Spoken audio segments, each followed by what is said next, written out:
तंत्र और तांत्रिक है ना, तो वो तांत्रिक आप कहलाएंगे अगर आप तंत्र विद्या कर रहे हो। देखो दो चीज होती हैं, एक होता है साधना करने वाला, एक होता है पूजा करने वाला। तो गुप्त नवरात्रि और नवरात्रि है ना, इन दोनों में अंतर क्या है? देखो नवरात्रि 4 होती हैं। 2 नवरात्रि ऐसी होती हैं जो हमें पता होता है कि भाई इसमें व्रत रखते हैं, हर एक व्यक्ति व्रत रखता है। दोनों। गुप्त नवरात्रि का मतलब माँ की गुप्त साधना।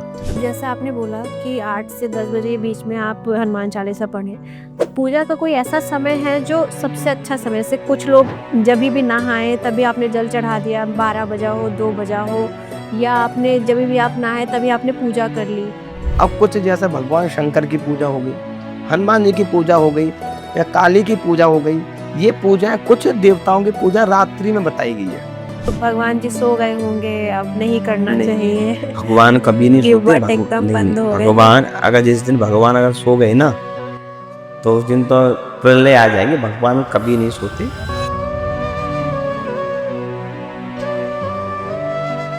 नमस्कार, स्वागत है आपका फॉरएवर डेस्टिनी 10 पॉडकास्ट में, जहाँ एक ऐसा मंच जहाँ पे ज्ञान मिलता है जिज्ञासा से, अनुभव से बनते हैं जीवन के सबक।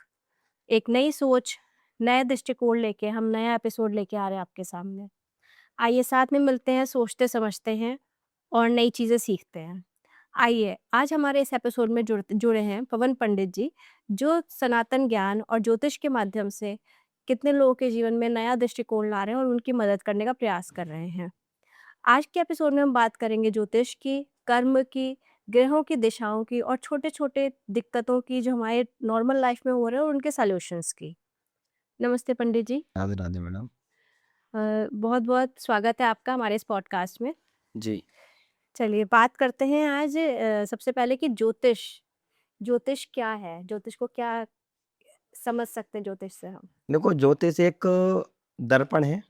ज्योतिष एक ज्योत धन ईश।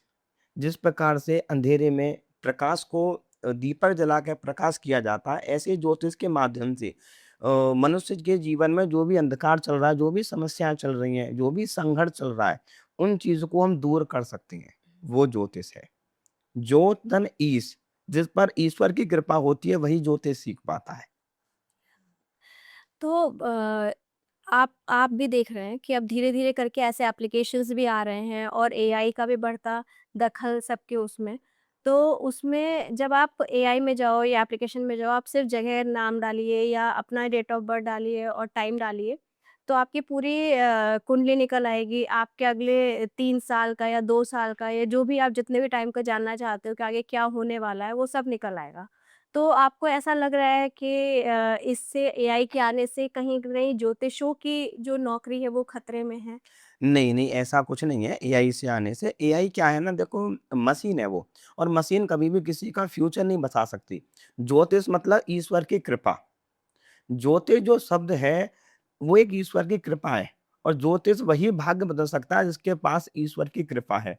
ज्योतिष से भाग्य बदला जा सकता है, बिल्कुल भाग्य बदला जा सकता है, पर बताने वाला साधक हो, ज्योतिष की अच्छी नॉलेज हो, बढ़िया हो, तो भाग्य भी बदला जा सकता है। पर एआई के माध्यम से या किसी मशीन के द्वारा व्यक्ति का भविष्य कभी नहीं पता चल सकता। तो जैसे अब जैसे एआई बढ़ रहा है, आप जनरली ठीक है, हम आप मान रहे हैं कि जैसे नहीं बताया जा सकता, लेकिन घर बैठे आदमी को सबसे आसान यही लगता है। तो उसके पास वो क्यों आए ज्योतिष के पास? जब उसे ये चीज़ें एआई पे मिल रही हैं, ठीक है? और आप जैसा आप बता रहे हैं कि वो एक टाइम तक तो वो सही बता रहा होगा शायद, जैसी वो एआई वो कर रहा है, तो हो सकता है वो सही बता रहा होगा कहीं न कहीं, बट वो आपके पास क्यों आए, अगर उसे घर बैठे मिल रहा है? देखो, कारण क्या होता है ना कि जब कोई व्यक्ति बीमार होता है, तो पहले वो घर पर ही बहुत सारी ट्रीटमेंट करता है अपने आप। जैसे व्यक्ति को खांसी हो जाए, बुखार आ जाए, तो घर पर ही ट्रीटमेंट करेगा। जब बहुत बड़ी बीमारी होगी, तब वो डॉक्टर के पास जाएगा। ऐसे ही ये ज्योतिष है। व्यक्ति अब एआई के माध्यम से, ऑनलाइन के माध्यम से घर ही बहुत सारी चीज़ें देखता है। बहुत सारे लोग हमारे पास ऐसे आते हैं कि हम तो वीडियो देख-देख कर ज्योतिष सीख गए, हमें तो राहु चल रहा है, फिर भी लोगों को समझ में नहीं आ रहा। हुँ। ज्योतिष को समझने के लिए सबसे पहले ईश्वर की कृपा चाहिए, और व्यक्ति आता है। जब व्यक्ति एआई से बहुत ज़्यादा परेशान हो जाता है, बहुत सारे एप्लीकेशन है वहाँ पर परेशान हो जाता है, तब व्यक्ति एक अच्छे एस्ट्रोलॉजर की तलाश में रहता है कि कोई मुझे मार्गदर्शन मिले कोई। एआई कोई मार्गदर्शन नहीं कर सकता। आप उससे 2-4 क्वेश्चन पूछिए, वो आपको खुद घुमा देगा वो आपको। उसमें कोई क्लियरिटी नहीं देगा आपको। और बहुत सारे हमारे भारतवर्ष में ऐसे-ऐसे एस्ट्रोलॉजर हैं कि जो भविष्यवाणी बिल्कुल सत्य कर देते हैं। वो लिख के दे दिया, वो है ना निश्चित है, तो वो होता है। ऐसा कोई एआई नहीं दे सकता, कोई मशीन नहीं दे सकती ऐसे कोई। अब जैसे एस्ट्रोलॉजी के साथ और भी बहुत कुछ मार्केट में उतर आया है, जिसको हम ऑकल्ट साइंस भी कहते हैं। जैसे टैरो कार्ड रीडिंग हो गई या न्यूमरोलॉजी हो गई, फिर ऑरा हीलिंग्स और ये सारी चीज़ें बहुत कुछ चल रहा है। तो ये एक तरह से ये ज्योतिष का ही पार्ट है, कहा जाएगा या फिर आप क्या देखो, सोचते हैं? ज्योतिष का ये कोई पार्ट नहीं है, कोई ये शास्त्र में प्रमाणित नहीं है, ना कोई टैरो कार्ड कोई शास्त्र में, ना न्यूमरोलॉजी कोई शास्त्र में। शास्त्र में केवल एक वैदिक ज्योतिष है, जो चारों वेदों से लेकर बनाया हुआ है। सबसे पहले ऋग्वेद को ज़्यादा इसमें इस्तेमाल किया गया है। ज्योतिष वेदों का नेत्र कहा गया है। अच्छा। ज्योतिष को वेदों का नेत्र कहा गया है। ज्योति एक दृष्टि है, जिससे हम ज्योतिष के माध्यम से वेदों को हम देख सकते हैं, मंत्रों को देख सकते हैं, किस समय पे हमें यज्ञ करना चाहिए, किस समय पे हमें अनुष्ठान करना चाहिए, कौन से होरा में हमें मुहूर्त करना चाहिए, कौन से सही समय पे मुहूर्त में हमें मकान लेना चाहिए, ये सब हमें ज्योतिष दिखाती है, यानी वैदिक ज्योतिष। अब ये टैरो, न्यूमरोलॉजी, ये केवल ओनली एक बकवास चीज़ है। इससे कभी किसी व्यक्ति का कोई भी फ्यूचर या आने वाली भविष्यवाणी हम नहीं कर सकते इससे। अब टैरो में क्या है ना, ओनली करंट फीलिंग, यानी कार्ड, केवल वो कार्ड के बेस बेस पे चलता है खाली। उसमें ना कोई ग्रह है, ना कोई एनर्जी है, कुछ नहीं है वो। सबसे ज़्यादा लोग टैरो कार्ड से और न्यूमरोलॉजी से सबसे ज़्यादा लोग भ्रमित हो जाते हैं। हुँ। उससे कोई भी व्यक्ति के जीवन में एक बीमारी नहीं पकड़ सकते ज्योतिष में, किसी का हम सही दिशा नहीं बता सकते, सही उपाय नहीं बता सकते उससे व्यक्ति के जीवन में क्या करना है, क्या नहीं करना। अच्छा। तो न्यूमरोलॉजी और टैरो कोई ज्योतिष का कोई पार्ट नहीं है, ये कोई बाहर से आई हुई चीज़ है ये, हाँ जी। कुछ नहीं है ज्योतिष में ये। जब हम आपकी प्रोफ़ाइल देख रहे थे ना, तो उसमें आपने एक में लिखा था कि अगर ग्रह खराब हैं, तो आपकी मेहनत भी विफल हो जाती है। या हाँ। मैं तो मतलब कहना का मतलब ये है कि अगर ग्रह अच्छे नहीं चल रहे या ग्रह बहुत अच्छे चल रहे हैं, तो भी आपको कर्म करने की ज़रूरत नहीं है या मेहनत करने की ज़रूरत नहीं है क्योंकि वो तो हो गई। देखो, अगर हमें समय अच्छा चल रहा है, तो उस समय मेहनत करने से चीज़ें हमें फ़ास्ट मिलेंगी। जिस प्रकार आपने देखा होगा कि हाईवे बना हुआ है और हाईवे हाँ अच्छा जी। खासा बना हुआ है, तो हम अपनी मंजिल पे जहाँ 1 घंटे में पहुँचे थे, वहाँ हम आधा घंटे में पहुँच जाएँगे। वहीं पर अगर आधे घंटे की जगह पर रोड टूटा हुआ है, तो हम 3 घंटे में पहुँचेंगे। ऐसे ही जब व्यक्ति का वक़्त जब खराब होता है, जब ग्रह जब खराब होते हैं, तो व्यक्ति बहुत ज़्यादा मेहनत करने के बाद तब व्यक्ति को 10-20% व्यक्ति को लाभ मिलता है। हुँ। और कर्म तो व्यक्ति को अच्छा समय हो तभी भी कर्म करना चाहिए, बुरा समय हो तभी भी कर्म करना चाहिए। जब समय अच्छा चल रहा हो तो लोगों को सेवा करनी चाहिए, भगवान का भजन करना चाहिए, दान करना चाहिए, अच्छे-अच्छे कार्य करने चाहिए। जब व्यक्ति का समय खराब चल रहा हो तो व्यक्ति को धैर्य बना के बैठ जाना चाहिए, ज़्यादा हाथ-पैर नहीं मारने चाहिए और तब भी भगवान का भजन करना चाहिए। तो जैसे हम मान लीजिए किसी ने दिखाया आपको, आपने कहा आपके पास पैसा बहुत है। पर वो तो घर पे बैठे हैं, वो कुछ कर नहीं रहे हैं, कोई नौकरी नहीं है उनके पास या वो वैसे कुछ नहीं कर रहे हैं, पर आपके पास पैसा बहुत है। तो ऐसे में आप कैसे इस चीज़ को मतलब वो करेंगे कि तुम्हारे पास पैसा तो बहुत है, पर तुम्हारे पास आ नहीं रहा है, मतलब आप कर नहीं रहे हो, तो कैसे आएगा पैसा उनके पास? देखो, पैसा देखो, हर चीज़ क्या है ना, बिना करे तो कुछ नहीं होगा। बिना करे तो माँ बच्चे को दूध नहीं पिलाती भी, तब बच्चा नहीं रोएगा तो तब तक। हाँ। तब तक भूख नहीं लगेगी तब तो हम भोजन नहीं कर सकते। तो करना तो पड़ेगा। अब कोई व्यक्ति तन से मेहनत करता है, कोई व्यक्ति मन से मेहनत करता है और कोई व्यक्ति पैसे से मेहनत करता है। अब सब व्यक्ति का माइंड अलग-अलग चलता है। अब एक व्यक्ति हमको सन थोड़ा हम एक राहु को मैं ले लेता हूँ। अगर कोई व्यक्ति राहु की मादशा चल रही हो या लगन में राहु हो, राहु का कोई प्रत्येतन चल रहा हो, तो अधिकतर 90% ये लोग सोचते हैं कि मैं कुछ भी ना करूँ और मेरे पास करोड़ 2 करोड़ पैसे आ जाएँ मेरे पास, कि मैं कोई शेयर मार्केट करने लग जाऊँ, कोई मैं सट्टे में पैसा लगा दूँ, कोई मोटा पैसा मुझे मिल जाए, कोई अचानक से मुझे पैसा मिल जाए। तो ये थिंकिंग व्यक्ति की बहुत ज़्यादा चलती रहती है। और हुँ। ये जो थिंकिंग व्यक्ति की चलती है ना, कि मैं कुछ कर नहीं रहा और मेरे पास पैसा आए, तो ये सब क्या है ना, राहु वाले होते हैं ज़्यादातर ये। अच्छा। क्योंकि राहु क्या है ना, भ्रम पैदा करता है व्यक्ति के अंदर। तो ये चीज़ें जब आएँगी ना, तो व्यक्ति सोचेगा नहीं मुझे कुछ नहीं करना, मैं तो यहाँ बैठा हूँ और बैठा-बैठा मैं सोच रहा हूँ खाली बस कि मैं हाँ। ये काम करूँगा तो यहाँ से पैसा आ जाएगा, ये चीज़ करूँगा तो वहाँ से आ जाएगा। वो केवल क्या कर रहा है ना, दिमाग को दौड़ा रहा है खाली वो। और दिमाग को दौड़ाने का मतलब क्या है, वो व्यर्थ का दौड़ा रहा है, हुँ, जहाँ पर कोई सेंस नहीं है, जहाँ से पैसा आ ही नहीं सकता। वो वहाँ पर दिमाग को दौड़ा रहा है। अच्छा, जैसे अब आपने अंगूठियाँ पहनी हुई हैं, तो ये रत्न है या क्रिस्टल्स बोलेंगे, इन्हें क्या बोलेंगे? ये रत्न है, रत्न में ये पन्ना है, जी। ये ओपल है और ये नीलम है। रत्न 14 प्रकार के केवल रत्न बताए गए। जब समुद्र मंथन हुआ था तो वहाँ पर रत्न निकले थे। हुँ, हुँ, ये हुँ। क्रिस्टल हो गया, ये पैरामाइड, ये सब कुछ नहीं है। क्या मैं ये टाइगर हो गया, क्रिस्टल हो गया, ये सब चीज़ें, ये कोई इनका वर्चस्व नहीं है। ये व्यक्ति को कोई लाभ नहीं दे सकते। ये कोई व्यर्थ है, तो पत्थर है खाली ये। रत्न निकले थे, ये शास्त्रों में भी लिखा हुआ है, जब समुद्र मंथन हुआ था, तो उस समय रत्न निकले थे वहाँ से। माणिक, पुखराज, मूंगा, ये सारे 14 रत्न नहीं निकले थे। तो क्रिस्टल्स आपका कहने का मतलब है क्रिस्टल्स बिल्कुल भी काम नहीं कर क्रिस्टल सकते? कोई भी काम नहीं करते। सबसे ज़्यादा मैंने तो आज तक को बहुत सारे लोगों को पहनते देखा है, मैंने कोई हाँ, चेंजिंग नहीं देखी लाइफ में। वो ब्रेसलेट पहन लेते हैं, 3-3 हाँ। 4-4 पहन लेते हैं। वो सब व्यर्थ है, वो लोगों ने अपने एक बिज़नेस बना रखा है, कुछ नहीं है। बाकी मैंने अपने अनुभव में 10-12 साल के अनुभव में मैंने लोगों को स्टोन पहना के, रत्न पहना के बड़ी से बड़ी बीमारी में लोगों की ठीक कर दी। मेरी प्रोफाइल में बहुत सारे लोग रिव्यू देके जाते हैं और बड़ी से बड़ी चीज़ें मैंने सॉल्व कर दी। अच्छी से अच्छी चीज़ें मैंने स्टोन पहना के लोगों की बहुत समस्याएँ दूर कर रखी हैं।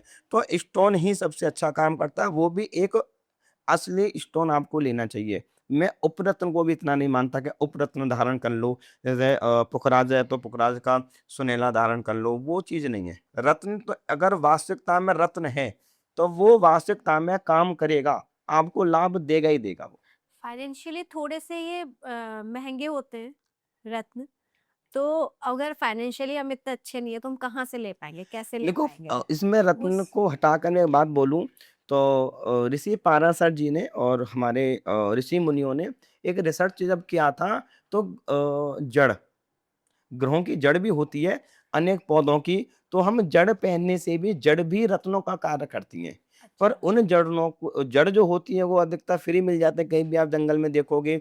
जैसे किसी व्यक्ति का बृहस्पति खराब चल रहा है, बृहस्पति का स्टोन पहनना है, वो नहीं पहन पा रहा, तो हम केले की जड़ को गुरु पुख नक्षत्र में लेकर उसको अच्छा। अभिमंत्रित करके, सिद्ध करके, पीले कपड़े में गले में धारण कर लो या हाथ में बांध लो, तो वो पुखराज का काम करेगी। 101% व्यक्ति को पुखराज से ज़्यादा वो लाभ देगी चीज़ें।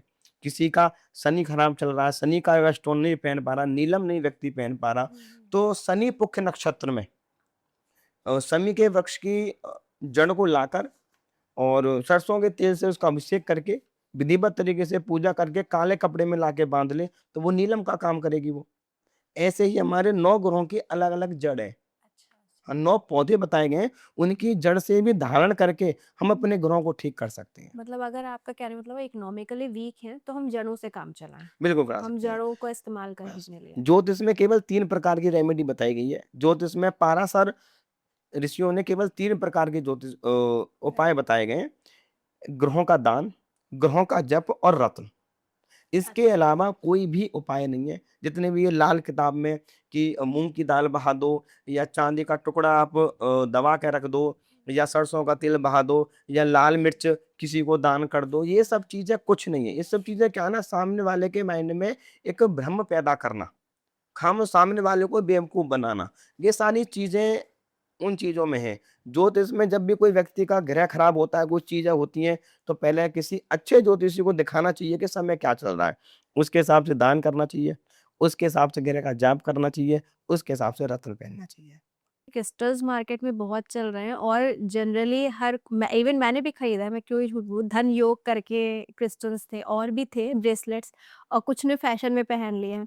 तो कोई भी चीज़ मंगा के वो आप पहन रहे हो, लेकिन वो फ़ायदा कर रहा है, नुकसान कर रहा है। देख आप जो कह रहे हैं आप क्रिस्टल्स वो है ही नहीं, वो फ़ायदा करते ही नहीं है, तो फिर मतलब वो पहनना ही बेकार है। पहनना ही बिल्कुल पहनना बेकार है। अब देखो स्टोन में क्या होता है कि मैंने ऐसी चीज़ें देखी हैं कि कुछ सारे एस्ट्रोलॉज़र, कुछ जो हाँ जी। एस्ट्रोलॉज़र हैं, कुछ नाम तो मैं नहीं लूँगा, हाँ, हाँ।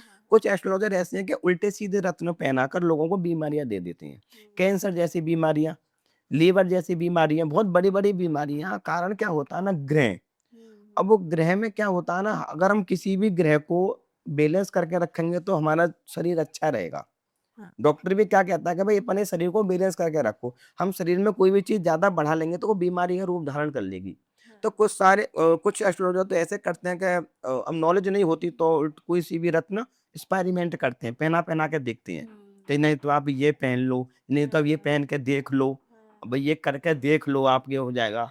पर नहीं, पर जो एक अनुभवी एक एस्ट्रोलॉजर होगा, तो आपको कहेगा आपको ये पहनने से लाभ होगा। अगर कोई बढ़िया डॉक्टर होगा, तो आपको देखते ही 1 सेकंड में दवा लिख देगा, ये खाते ही आपको आराम मिल जाएगा। बाकी कोई डॉक्टर ऐसे ही होगा, तो वो एक्सपेरिमेंट करेगा। आप ये गोली खा के देख लो, आप ये पहन के देख लो, आप ये करके देख लो। बढ़िया स्टोन अगर किसी अच्छे ज्योतिष के द्वारा आप पहनते हो, तो 101% आपको लाभ मिलेगा। 101%। मैं ये नहीं कह रहा 95%, 101% व्यक्ति को लाभ मिलता है। अगर वो सही डायरेक्शन में, सही दिशा में अगर चीज़ को पहनता है। मैंने जैसे आप मतलब पैसे की अब आजकल जो है हर घर में सबको पैसा चाहिए, पैसे की सबसे ज़्यादा कमी है सब घरों में। तो या पैसा है तो सब कुछ है, ये सोच बढ़ रही है। तो अब जैसे मैंने भी एक रील में स्क्रॉल करते टाइम देखा था कि 3 घर होते हैं, वो पैसों के लिए होते हैं। जैसे सेकंड हाउस हो गया, 9th हाउस और 11th हाउस शायद। अगर गलत हो तो मुझे करेक्ट नहीं, नहीं, करिएगा। देखो कुंडली में क्या है, तो जन्म कुंडली में धन का योग बनता है। धन का योग बिल्कुल बनता है और कई प्रकार से धन का योग बनता है। कुंडली में दूसरा भाव धन का होता है हाँ। और प्लस लाभ भाव। 2 घर ऐसे होते हैं जो व्यक्ति को धन दिखाते हैं।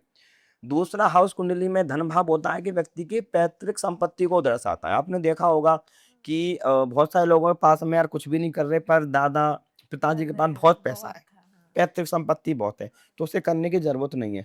तो वो दूसरे घर से देखा जाता है बैंक बैलेंस, जिसका मजबूती कितनी है, प्रॉपर्टी कितनी है, पैसा कितना है, कितनी ज़मीन जायदाद है, तो वो धन भाव होता है। और 11th हाउस कुंडली में लाभ भाव का होता है लाभ। वो इनकम को जनरेट करने वाला होता है कि ये व्यक्ति जीवन में कितना लाभ कमाएगा, ये व्यक्ति जीवन में कितनी मेहनत करेगा। मैंने ऐसे-ऐसे लोग देखे हैं कि जिनके पिताजी बहुत ज़्यादा मेहनत करते थे, केवल परिवार को चला रहे थे, उनके बच्चे आज बहुत अच्छी पोज़ीशन पे हैं। उन्होंने अपना मेहनत करके, बिज़नेस करके अच्छी-अच्छी पोज़ीशन पे पहुँच गए हैं। तो कि 2 प्रकार से धन का योग बनता है। एक तो पैतृक संपत्ति का धन बनता है, दूसरा धन का योग व्यक्ति के जीवन में खुद से बनता है, तीसरा धन का योग व्यक्ति के विवाह के बाद बनता है। बहुत सारे लोगों के जीवन में ऐसा होता है कि भई शादी हो गई और एकदम से समय बदल गया। हाँ, होता है। धन चीज़ें क्या है ना, भाग्य से आता है। हुँ, हुँ, हुँ। धन जो आता है वो व्यक्ति से भाग्य से आता है। पत्नी से भाग्य से आए, बच्चे के भाग्य से आए, पुत्र के भाग्य से आए, वो किसी से भी धन का योग बन सकता है। हाँ, कई लोग बोलते हैं कि मेरी शादी हुई और एकदम से मेरा समय बदल गया। समय बदल गया। अच्छा या जैसे बुरा जो भी। आपकी शादी हुई, आपकी कुंडली में धन योग है, हस्बैंड की में नहीं है, तो आप जब आओगी शादी होके वहाँ पर, तो जब शादी होगी तो चीज़ें इम्प्रूवमेंट होंगी, तो आपको तो मिलना है, पर आपको मिलेगा किसके द्वारा? हस्बैंड के द्वारा हस्बैंड मिलना के है, द्वारा। तो कहीं न कहीं चीज़ें बढ़ेंगी। हुँ। तो ये चीज़ भी धन का योग हम इसको भी कह सकते हैं। सबसे ज़्यादा जन्म कुंडली में धन का योग बनाने वाला ग्रह अगर दूसरे घर का प्लैनेट और 11वें घर का प्लैनेट जब कुंडली में एक साथ बैठता है, तो धन संपत्ति योग बनता है। मंगल और चंद्रमा जब कुंडली में एक साथ होता है, तो लक्ष्मी योग का निर्माण होता है, तो धन का योग भी बनता है। अगर कुंडली में पंचम घर का मालिक और भाग्य घर का मालिक अगर कुंडली में केंद्र में जाकर बैठ जाए, हाँ जी। तब भी ये धन प्रदाय योग बन जाता है। तो जैसे आपने बताया योग बनता है, लेकिन इसको हम और कैसे बेहतर कर सकते हैं ताकि हमारे पास पैसा आने लग जाए या वो होने लग जाए, तो अब इसका कोई रेमेडी कि लोगों के यहाँ फाइनेंशियल क्राइसिस है, पैसा कम है, कहीं न कहीं स्ट्रगल कर रहे हैं वो, तो कुछ ऐसा करें जिससे उनके यहाँ पैसा आना शुरू हो, उनकी उससे हेल्प हो? देखो, शिव पुराण में कहा गया है, पार्वती जी ने शंकर भगवान से कहा था कि प्रभु सृष्टि के पालनहार संहार आप करते हो, फिर भी ये सृष्टि पर दुखी क्यों है आपके हाँ। कारण? तो शंकर भगवान ने कहा था कि मैं किसी को दुःख नहीं देता, व्यक्ति की इच्छाएँ व्यक्ति को दुःख देती हैं। अगर आप आज 1 लाख कमा रहे हो तो आपकी इच्छा रहेगी 2 लाख कमानी है। 2 लाख आ रहे हैं तो 3 लाख, तो देखो पैसे की इच्छा तो किसी की भी कम नहीं होती, कम चाहे कितना भी बड़ा वो पैसे वाला हो, तब भी ये नहीं कहेगा मैं संतुष्ट हूँ। वो तो सही है। और और संतुष्ट रहने वाले व्यक्ति ऐसे हैं कि जो अपने जीवन को यापन कर रहे हैं उसमें ही बहुत ज़्यादा संतुष्ट हैं वो। अगर वो 10-20 हज़ार रुपए कमा रहे हैं, परिवार का पालन-पोषण कर रहे हैं, उसमें भी संतुष्ट हैं और वो जो लोग अंधाधुंध पैसा कमा रहे हैं, वो भी संतुष्ट नहीं है। तो देखो पैसे का कोई ऐसी कोई रेमेडी नहीं है, कोई ऐसी शास्त्र में ही नहीं है कोई ऐसा उपाय कि जिसको करने से बहुत सारे लोग क्या कहते हैं कि भई अपने घर में कछुआ रख लो पैसा आ जाएगा, कछुआ के रिंग पहन लो पैसा आ जाएगा। आप मूर्तियाँ घर में ला के रख लो तो पैसा आ जाएगा। दौड़ते हुए घोड़े आप ला के रख लो तो पैसा आपके अंदर में आ जाएगा। ऐसा कुछ नहीं होता। अगर आपके भाग्य में धन है, तो वो आके रहेगा। समय से पहले और भाग्य से ज़्यादा व्यक्ति के जीवन में ना किसी को मिला है और ना किसी को मिलता है।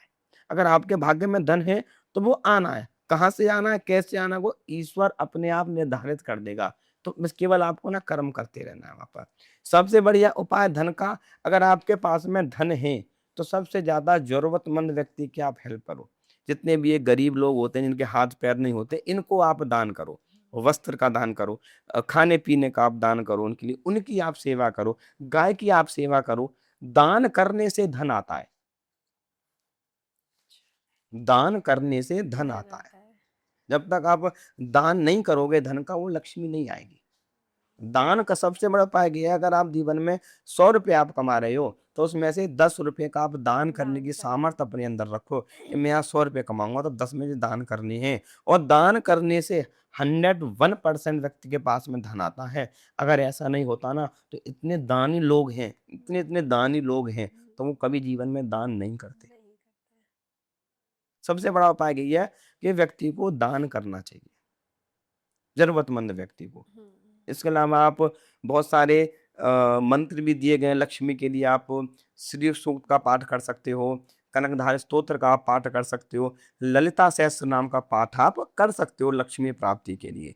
पर लक्ष्मी तभी आती है जब तक हम दान नहीं करेंगे, जब तक हमारे अंदर दान का भाव नहीं आएगा, तब तक लक्ष्मी नहीं। जैसे आपने इससे पहले ज़िक्र किया था लाल किताब का, इससे पहले। तो लाल किताब में जनरली क्या है कि लोग लाल किताब पे बहुत ज़्यादा आधारित होते हैं। मतलब वो उसको बेस मान के बहुत कुछ आगे करने की कोशिश करते हैं।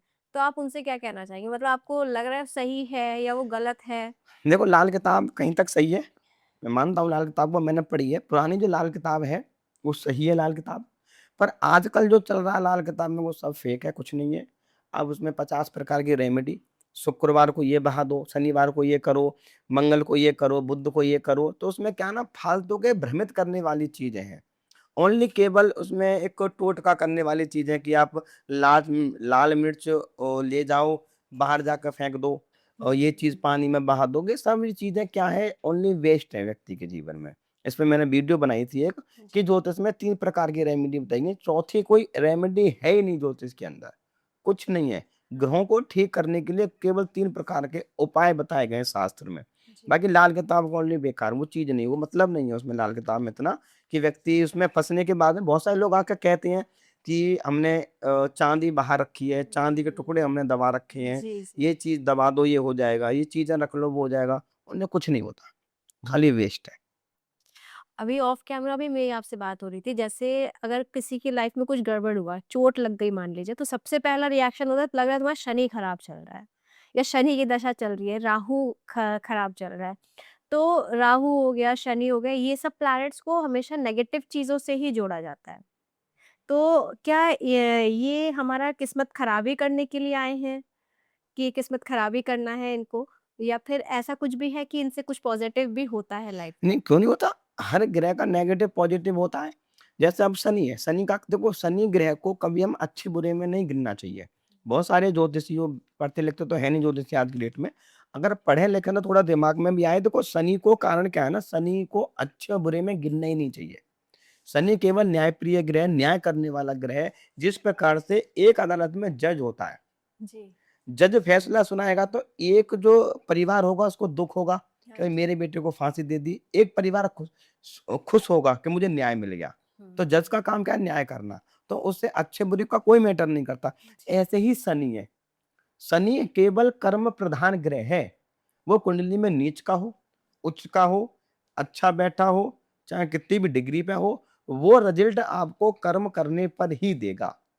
जिस प्रकार आपका एसी बिजली आने पर ही चलेगा, बाकी तो वो टंगा हुआ है। हुँ। ऐसे ही शनि कर्म करने पर ही फल देगा। अगर आपका नीच का भी कुंडलियों में, बहुत सारे लोग कुंडली में देखता हूँ कि भाई नीच का शनि है, हम तो पागल है ये वो। मैंने उनके कुंडली में नीच का शनि होते हुए बहुत अच्छी-अच्छी पोज़ीशन पे, जो हुँ। दान करते हैं, जो जी। अच्छी नॉलेज रखते हैं, अपने स्टाफ के साथ बड़ा अच्छे से रहते हैं। हाँ कुछ जी। लोगों का शनि उच्च का होता है, हुँ। दिमाग में हमेशा गंदगी भरी रहती है, उल्टे-सीधे विचार रहती हैं, जी। स्टाफ के साथ में बदतमीज़ी से बात करते हैं, गलत-गलत चीज़ें करते हैं, अय्याश प्रवृत्ति के होते हैं। तो ये सब चीज़ें क्या है ना, कर्म प्रधान पर निर्धारित करती हैं। हम जो कर्म करेंगे, शनि उस प्रकार से फल देगा, शनि का अच्छा-बुरा का कोई मतलब है ही नहीं। रही बात राहु की, राहु का व्यक्ति संचित कर्म है, प्रारब्ध है वो। जी। राहु आए जीवन में प्रारब्ध के लिए है। जब राहु ने अमृत पान किया था तो ब्रह्मा जी ने, भगवान विष्णु ने उसे प्रारब्ध से जोड़ दिया था कि तुमने अब अमृत पान तो कर ही लिया है, तुम हाँ अब जी। नमक ग्रह में स्थान पाओ और तुम अच्छा। मनुष्य जीवन में कर्म प्रधान बनो, प्रारब्ध बनो। जो व्यक्ति कर्म करेगा उसकी महादशा में, अंतरदशा में जी। वो आपको भोगेगा व्यक्ति वो। सबसे ज्यादा राहु की महादशा में क्यों व्यक्ति भोगता है? हर चीज से, लव लाइफ को लेकर, रिलेशन को लेके, पैसे को लेके, हाँ जी। शरीर को लेके, हेल्थ को लेके बहुत ज्यादा डिप्रेस हो जाता है, पागल हो जाता है, उसे समझ में नहीं आता मैं कर क्या रहा हूँ, मेरे साथ हो क्या रहा है, ऐसा हुआ क्यों, वो इसी में सोचता रहेगा। रात की नींद गायब कर देता है राहु। तो राहु तो हमेशा व्यक्ति से प्रारब्ध जुड़ा हुआ है, वो तो आपके कर्म को भोगने के लिए आया हुआ है। पर राहु अच्छा भी देता है अगर व्यक्ति नियम संयम से चल रहा है। मैंने बोला कलयुग का बात 5 चीज़ों में होता है। राहु को कलयुग का राजा कहा गया है। जी। तो राहु अगर व्यक्ति ड्रिंक कर रहा है, अय्याशी कर रहा है, जुआ सट्टा लॉटरी कर रहा है, तो वो बर्बाद हो रहा है। अगर इन सब चीज़ को छोड़कर अच्छा नियम और कर्म कर रहा है, तो राहु व्यक्ति को रातों रात तो फेमस करना, सोशल मीडिया में ऊँचे पद पे ले जाना, करोड़पति बना देना। अंधाधुंध पैसा देने वाला ग्रह ही राहु और शनि है। सबसे ज़्यादा अंधाधुंध पैसा राहु, शनि और मंगल देता है और एक केतु देता है, सबसे ज़्यादा पैसा। बाकी गुरु नहीं देता, ना शुक्र देता, ना चंद्रमा देता, ना सूर्य देता। कोई ग्रह पैसा नहीं देता व्यक्ति को। जितने भी ये बड़े-बड़े, जब बड़े-बड़े उद्योगपति, बड़े-बड़े पैसे वाले मिलेंगे, सबकी कुंडली देख लें उठा के, राहु, शनि और मंगल और केतु ये ग्रह सबसे अच्छे पाए जाएँगे। इनको अच्छा करने का एक कंडीशन होती है, उपाय, दान, धर्म। वो करोगे तो अपने आप चीज़ें मिलेंगी। ये नहीं है कि शनि आया तो भाई जी हम परेशान हैं। देखो तुम कर्म, जो कर्म तुम भोग के आए हो, जो कर्म करके आए हो, वो तुम्हें शनि उससे न्याय दे रहा है आपको। भई आपने 2 साल 3 साल पहले आपने किसी को दिल दुखाया, आपने किसी को आप छोड़ के आ गए किसी को, वो आपको भोगना पड़ रहा है। मतलब जो ये कार्मिक है, जो आपने अभी इस जन्म में आपने जो किया है, भाई उसी को आप भोगोगे भाई इनके राहु प्रारब्ध है। राहु तो हम भोग के जो करके आ चुके हैं वो भोग रहे हैं। पिछ शनि क्या है? शनि और केतु, शनि केतु तरह फल दे देता है कई बार। केतु क्या है? अगर हमने 2 साल पहले करा और वो हमें साथ के साथ मिल जाएगा। अच्छा। और ये व्यक्ति को पता चल जाता है खुद ही कि यार मैंने 2 साल पहले उसके साथ ऐसा किया कि मेरे साथ हो रहा है। मैं ये बहुत सारी कुंडलियाँ देखता हूँ, बहुत सारे लोगों से मेरी बात होती है, बहुत सारी लड़कियों से बात होती है, लड़कों से बात होती है। मैं बात को पकड़ लेता हूँ कि आपने 2 साल पहले इस लड़के को आपने छोड़ दिया था। हुँ। कह रही है, "हाँ जी।" कह रही है, "मुझे में कि ये आपको छोड़ के चला गया?" कह रही है, "हाँ जी।" मैं वही चीज़ है, लेकिन जो कंडीशन आपने उसके साथ करी थी 1 डेढ़ साल पहले, वही कंडीशन आपके साथ हो रही है कि हाँ जी, बिल्कुल आपको कैसे पता? मैं ये कर्म है।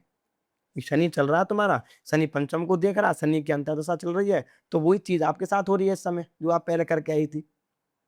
तो वो चीज़ वो चलती है, जो हम करके आए, जो हम करेंगे वो होगा। ये चीज़ है शनि का।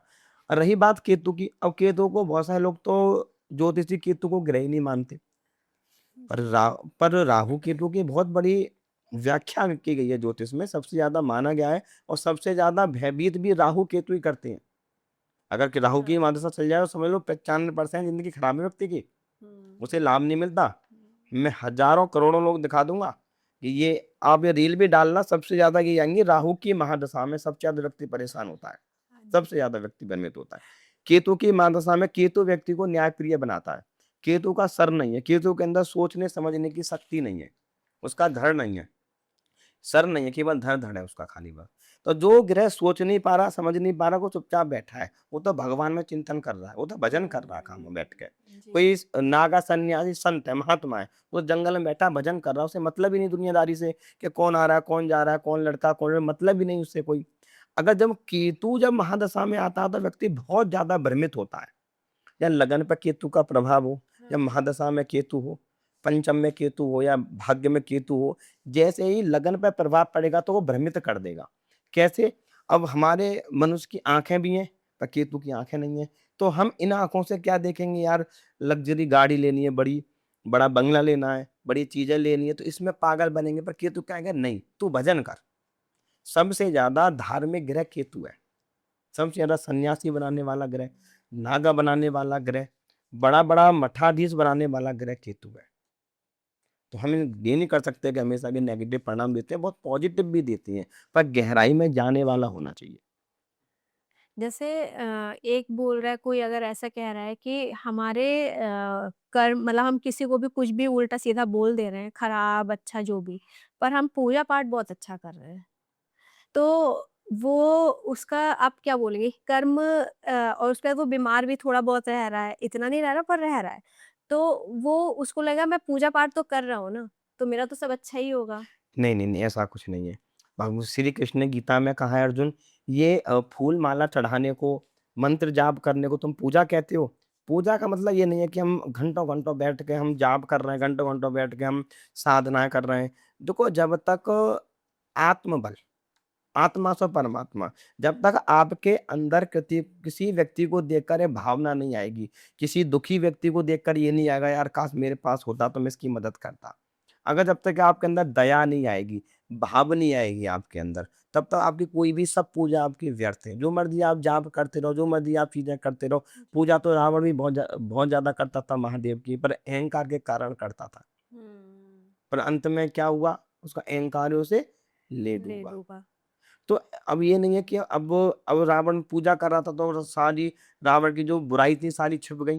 कर्म तो उसे ही भोगना पड़ा, सब मरना पड़ा, सब चीज़ करनी पड़ी, सारे भाई उसके मारे गए। जी। तो पूजा-पाठ करने से ये नहीं है कि हम उल्टे-सीधे धंधे काम कर रहे हैं, फिर हम पूजा-पाठ कर रहे हैं तो हमें बचा लेगी, नहीं। वो चीज़ अलग है, वो एक चीज़ अलग है। अब जैसे पिछले 8 महीने में बहुत उथल-पुथल रही है 7 महीने में पूरे देश में। हमने युद्ध भी देख लिया, हमने अपने यूथ को प्रोटेस्ट करते हुए भी देख लिया, सड़क पे उतरते हुए भी देख लिया। हमने इधर अमरनाथ यात्रा के 5 ही दिन गुज़रे थे और बर्फ़ की जो शिवलिंग है वो पिघल गए। तो बहुत सारी चीज़ें देख ली। अब क्या ऐसा समझ सकते हैं इसको कि कलयुग का अंत है या भगवान ने भी दरवाज़े बंद कर लिए हैं कि अब तो तुम लोग अभी का तो अंत कलयुग का है, अंत नहीं है, कैसे अभी करना है? अभी तो देखो कलयुग की पूजा चल रही है। कलयुग का तो अंत है ही नहीं। जी। अभी कलयुग का तो एक चढ़ भी नहीं पहुँचा, अभी कलयुग की पूजा चल रही है। ये सब क्या है ना ग्रहों के आधार पर होता है। जैसे अभी ये झगड़ा हो जाना, दंगे हो जाना, मंगल राहु का हुँ। कॉम्बिनेशन बन जाना, शनि राहु का कॉम्बिनेशन बन जाना और धर्म को लेके उल्टे-सीधे वाद-विवाद हो जाना, बड़े-बड़े जो हमारे शंकराचार्य हैं, उन पे झूठे-झूठे इल्ज़ाम लगना, तो कहीं न कहीं गुरु गुरु राहु की युति बन जाना या शनि राहु के साथ बैठ जाना, मंगल राहु के साथ हो जाना गोचर के हिसाब से, तो तब ये चीज़ें नई-नई चीज़ें उथल-पुथल होती हैं। जैसे अभी अगले 4-5 महीने और बचे हैं इस साल में। तो आपको क्या लगता है कि अभी और क्या-क्या होना बाकी है या हमारा क्या-क्या देखना बाकी है अभी? अभी देखो थोड़ी चीज़ें ये मैं कहूँगा कि अभी इन 4-5 महीनों में कुछ चीज़ें ऐसी होंगी जो अभी तक हमने नहीं देखी होंगी। कुछ जैसे दंगे वाली समस्याएँ कुछ हो सकती हैं, जी। महँगाई बहुत ज़्यादा होना चीज़ें हो सकती हैं, किसी चीज़ की शॉर्टेज होना बहुत ज़्यादा हम देख सकते हैं कि चीज़ें हो जाना। तो अभी तो चीज़ें बढ़ेंगी इस साल में। इस साल में सबसे ज़्यादा समस्या रही है थोड़ी-सी, पर अभी तो इस साल में भी मैं कहूँगा तो अभी मोटा-मोटा अभी 5 महीने और समस्याएँ आपको देखने को मिलेंगी अभी। और फिर अगले साल से थोड़ा बेटर होगा या इससे भी खराब होने की संभावना है? अगले साल चीज़ें थोड़ी सही रहेंगी चीज़ों को लेके। अगले साल चीज़ें बहुत अच्छी होंगी। चीज़ें काफ़ी सुधार में रहेंगी। जैसे अभी अब इस टाइम यूपी में तो सावन शुरू हो चुका है। लेकिन अभी भी जैसे उत्तराखंड में 16 जुलाई से सावन शुरू हुआ था। यूपी में 28 जुलाई से स्टार्ट हुआ। महाराष्ट्र में आई गेस शायद 13 अगस्त के आस-पास शुरू हुआ है, जिसे श्रवण भी कहते हैं। तो ये सावन तो एक ही है, पर जगह-जगह क्यों अलग-अलग टाइम पे आ रहा है? मतलब अलग टाइम पे मनाया जाता है या देखो बोला ये जाता सब है? क्या है ना, ये तो देखो लोगों की अपनी-अपनी एक सोच होती है कि हम अलग-अलग समय में चीज़ों को कर रहे हैं। देखो 2 चीज़ें होती हैं कि अब जैसे नया वर्ष अब बहुत सारे 1 जनवरी से शुरू होता है, पर नहीं हिंदू शास्त्रों में, पंचांगों में चैत्र मास में जाके शुरू होता है। जी, हाँ। चैत्र मास में एक नया वर्ष स्टार्ट होता है। तो ये तो जब अंग्रेज़ों के टाइम पे चीज़ें थोड़ी चेंज हो गई थी। अब कुछ लोग तारीख के हिसाब से मानते हैं, कुछ लोग तिथि के हिसाब से मानते हैं, कुछ लोग महीने के हिसाब से मानते हैं। तो वो चीज़ें अलग-अलग हो गई पर महादेव का है, तो पूजा व्यक्ति सावन में भी कर सकता है और डेली महादेव की पूजा करनी चाहिए। जो शिव भक्त होते हैं तो उनके वो तो कहते हैं कि हमारे लिए तो हर रोज़ ही हर सावन है, रोज़। हर रोज़ ही हमारे लिए शिवरात्रि है। जी। तो वो तो अलग-अलग महाराष्ट्र में जैसे सूर्य तो कभी छिपता है नहीं, पर अलग-अलग जगह सूर्य उदय जो होता है पंचांगों में, अलग-अलग समय पर दिखाई देता है। जी, जी। अलग-अलग समय पर चीज़ें दिखाई देती हैं। अब जैसे इस सावन में ऐसा क्या करें ऐसी कैसी मतलब ऐसा कोई एक चीज़ ऐसा करें या पूजा ऐसी करें जिससे घरों में समृद्धि आए, खुशी आए और पैसों का वो बढ़े पॉज़िटिविटी आए, ऐसा कुछ अ, महादेव को बेलपत्र अत्यंत प्रिय है। उपाय? महादेव का बेलपत्र, लक्ष्मी जी के अंगों से उत्पन्न हुए थे, बेलपत्र की उत्पत्ति हुई थी। तो महादेव को अगर कोई व्यक्ति साफ सुथरे बेलपत्र लेकर 11, 21, 108 अगर प्रतिदिन जी। ओम पार्वती पतये नमः इस मंत्र का जाप करते हुए अगर महादेव को अर्पण करता है किसी भी मनोकामना को लेकर, तो उसके ऊपर महादेव की कृपा होगी और चीजें उसकी धीरे धीरे घर में सुख समृद्धि, मानसिक टेंशन, बीमारी, हर एक चीज दूर होने लगेगी। महादेव एक ऐसे देव हैं कि नामुमकिन को भी मुमकिन कर सकते हैं, वो काल को भी टाल सकते हैं। जिनका देवों के देव महादेव, जी। तो उनकी हम सबसे ज़्यादा महादेव को बिल्वपत्र प्रिय है, भस्म महादेव को बहुत ज़्यादा प्रिय है। सावन के महीने में रुद्राभिषेक करना, जल की धारा महादेव को अत्यंत प्रिय है। हुँ, कोई व्यक्ति कर सकते हैं तो पंचामृत से स्नान महादेव को प्रतिदिन कराएँ। अगर सामर्थ्य है तो किसी योग्य ब्राह्मण को बुलाकर रुद्राभिषेक आप करा सकते हैं अपनी लक्ष्मी प्राप्ति के लिए, पुत्र प्राप्ति के लिए, विवाह के लिए, घर में सुख शांति के लिए, रोग बीमारी के लिए, अनंत प्रकार की चीज़ों से रुद्राभिषेक होता है महादेव का। जी। शत्रु के लिए भी महादेव, शत्रु बहुत ज़्यादा परेशान कर रहे हैं, दुश्मन बहुत ज़्यादा हो गए हैं, हर जगह हम जा रहे हैं तो हमें रोकने की कोशिश हो रही है, पॉलिटिक्स हमारे साथ बहुत ज़्यादा हो रही है। तो सावन के महीने में सरसों के तेल से व्यक्ति को अभिषेक करना चाहिए महादेव के, सारे शत्रु व्यक्ति खत्म हो जाएँगे। इस समय ज़्यादातर लोगों से सुनने को मिलता है जैसे कि आप किसी का दिया हुआ प्रसाद नहीं खाइए या किसी ने कोई सफ़ेद चीज़ दी है वो नहीं खाना चाहिए या ट्यूसडे और सैटरडे को किसी के घर जाके नहीं खाना चाहिए। उससे या तो नेगेटिविटी आती है या बच्चे बीमार पड़ जाते हैं, कुछ भी ऐसा, ठीक है? तो ये सत्य है, ऐसा होता है, करना चाहिए? देखो, कारण क्या है ना, देखो भय का भूत होता है। अब भय में जितना भूत बना लो, अब ऐसा देखो प्रसाद क्या है? प्रसाद का मतलब ही ये है भगवान का आशीर्वाद। अगर आप किसी मंदिर में गए, किसी आप देव स्थल पे गए, आपको प्रसाद मिला तो वो क्या है ना, भगवान का आशीर्वाद है। प्रसाद की क्रिया चली इसलिए, अब मंदिर में गए, आपको पंडित जी ने प्रसाद दिया, हमें प्रसाद मिला, तो आपको क्या लगा कि मुझे प्रसाद मिला तो भगवान का आशीर्वाद हमें मिला। अब कुछ लोग टोने टोटके में पड़ जाते हैं। हुँ। ये चीज़ें हैं भी, मैं ये नहीं कह रहा कि नहीं होती, तंत्र-मंत्र चीज़ें होती हैं। डामर तंत्र में सारा तंत्र लिखा हुआ है। स्वयं महादेव ने पार्वती जी को तंत्र के बारे में बताया गया है। तंत्र क्रिया होती हैं, पर ये नहीं है कि आपने कोई सफ़ेद चीज़ खा ली तो आप बीमार हो गए या आप उसके घर जाके कोई सफ़ेद चीज़ खाए तो आप बीमार हो गए। ये सब क्या है ना, मानसिक स्थिति होती है व्यक्ति की। फिर तो एक जलीस वाली बात होती है कि व्यक्ति का यार मैंने एक बतासा वहाँ खा लिया, मैंने मिठाई खा ली तब से मैं बीमार हो गया, ये दिक्कत हो गई। तो इतना भी नहीं होता, ये भय का भूत इतना भी नहीं होता। आजकल क्या है ना, तंत्र करने वाले लोग हैं नहीं। जितने कि आप इंस्टाग्राम पे, यूट्यूब पे देखते हो तो ये तो बिल्कुल नॉलेज है नहीं ना, तो मैं तो कहूँगा कि तो अपने ये तो बिज़नेस चला रहे हैं कि 2 घंटे में वशीकरण करा लो, कि 24 घंटे में अपने प्यार को आप पाओ, कि ये करा लो। असली तंत्र करने वाला व्यक्ति एक तो यहाँ आपको मिलेगा ही नहीं। अच्छा। हाँ, असली तंत्र करने वाला मिलेगा नहीं। ये तो केवल एक ढोंग करने वाले, पाखंड करने वाले होते हैं, जो ऑनलाइन के माध्यम से लोगों को ठग रहे हैं और कर रहे हैं। इनसे 1% भी व्यक्ति को लाभ नहीं मिलता और जिसकी राहु की महादशा होती है, वो व्यक्ति सबसे ज़्यादा तंत्र-मंत्र वाली चीज़ों में, भूत-प्रेत वाली चीज़ों में सबसे ज़्यादा पड़ जाता है। नज़र लगना, हुँ, बहुत जल्दी बीमार हो जाना, हुँ। बहुत जल्दी नेगेटिविटी को कनेक्ट कर लेना, ये सब थोड़ा ग्रहों के आधार पे होता है। जब ग्रह व्यक्ति के ऐसे होते हैं, तो वही व्यक्ति साधक बनता है, वही व्यक्ति तंत्र-मंत्र में जाता है, वही व्यक्ति उल्टी-सी चीज़ों में पड़ जाता है। तो जैसे आप कह रहे हैं है नहीं, लेकिन मान लीजिए अगर किसी को लग रहा हो तो उसको कैसे पहचाने कि ये है भी कि नहीं है? मतलब कुछ इंडिकेशंस ऐसे हों कि आपको लगे कि नहीं ये मेरी सोच है, ऐसा नहीं नहीं, नहीं। है। देखो मैंने क्या कहा कि तंत्र है, बिल्कुल है, तंत्र क्रिया करती हैं, वशीकरण भी होता है, मारण क्रिया भी होती है, जिन्न भी होता है, प्रेत भी होता है, मसान भी होता है, देवी भी होती है। देखो जब देखो देवता हैं तो भूत भी हैं। हुँ। महादेव के पास जी। में भूतों का गढ़ है, जी। वही उनका परिवार है महादेव का। हुँ। और गीता में श्री कृष्ण ने कहा है अर्जुन से कि मैं हर चीज़ में मैं व्याप्त हूँ। अब भूत में देख ले, प्रेत में देख ले, भूत भी व्यक्ति के पास में भगवान को मिलाने के लिए आता है।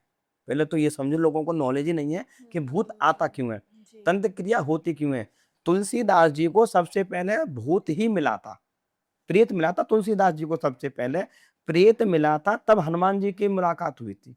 जब हनुमान जी ने कहा था कि राम जी यहाँ आते हैं। अच्छा। तो जब व्यक्ति के पास में कोई भूत प्रेत आएगा तो कहाँ जाएगा? मंदिर में जाएगा। जी, जी। पंडित जी से मिलेगा, किसी बाबा से मिलेगा, तांत्रिक से मिलेगा, देखो भाई हमारे घर में क्या हो गया, हमारे बच्चे को नज़र लग गई।